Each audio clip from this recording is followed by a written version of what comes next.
Fighting going on all over the field. Individual combat. Knight against knight. Man-at-arms against man-at-arms. Bursting banners flying in the wind. Encouraging the head on. Not higher. There's some movement.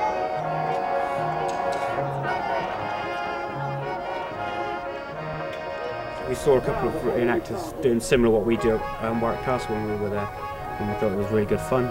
Well, we thought it was fun. One guy broke his nose doing it, so he probably didn't think it was fun at the time. Yeah, we saw him at the end of the day, and he's got a lovely scar along here, along the cheek, and he's all stitched up and that. And we thought, we want to do that, and so we did. I went to see an event years ago, well I was 15 at the time, just really liked it and joined up on the day and been doing it ever since. That was 17 years ago.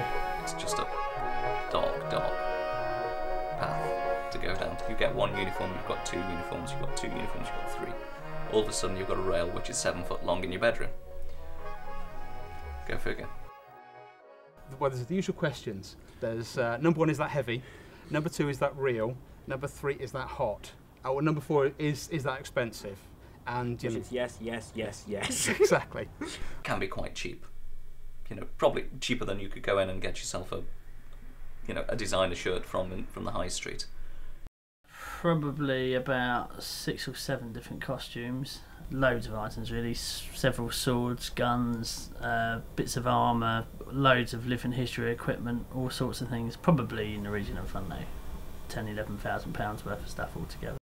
Admittedly, all the stuff we got at the beginning we bought, but it had to be right. I mean, our trews are made of linen, wool, you know, things like that, on the basis that there's no point turning up in a polyester shirt because people will laugh at you. If it's not exact, you get people turning up and sort of looking at your hat and saying, medieval sewing machines were good, weren't they? And it's all gone. That's an original. That's an officer's cap. It's a very good, it's a very well made one actually, and it's in absolutely sparkling condition. The likelihood is that unfortunately has come out of a museum somewhere in Russia. Because they're very poor, they sometimes get desperate, and if you have access to things which have value, then sometimes they're siphoned out of places where they shouldn't be taken. Something that good you don't see coming along very often. I mean, I know it's just a hat, I mean it's just some khaki fabric, but it's very rare. But there is this kind of preconception that they're all nuts. Well, they're just doing things which other people don't understand.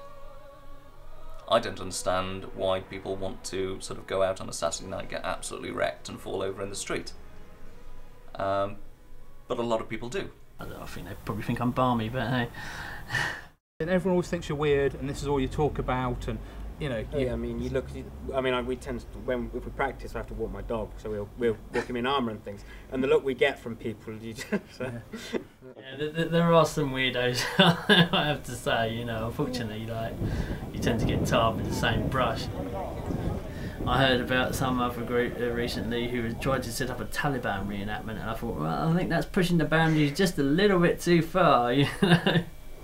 We've got rifles that fire blanks, but I'm not sure it's entirely tasteful.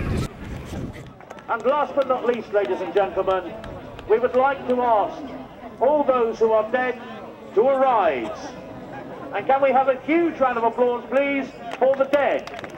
Warfare in the 20th century was absolutely brutal. The things that the weapons could do are just stomach churning. So we'll talk to people, talk about the history, we'll show them the weapons, we'll show how they work, explain how people did what they did. But like running around and shooting things, it's not really our bag, baby. Do you brush it under the carpet and forget about it and pretend it never happens? And like a new generation grow up never knowing about it, you know, say, I don't think so, you know. I think you need to still educate people, as it were, that there is a fine line. Do you cross that boundary or not? I think I love dealing with the public. I love as Phil mentioned, putting the helmets on the kids. for me, it's a total break from the 21st century. You know, there's no telephones, there's no TV, there's no emails, there's none of that. So it's a complete break away from that, and you haven't got to worry about any of that sort of stuff for the weekends we're away. We're walking the dog, as Phil says. People are going, why are you dressed like that? Why not? Okay, so we dress up. No, actually, it's quite fun. Really, the days of the big battles are coming to a close. The face of reenactment has changed a lot, certainly over the last 20 years.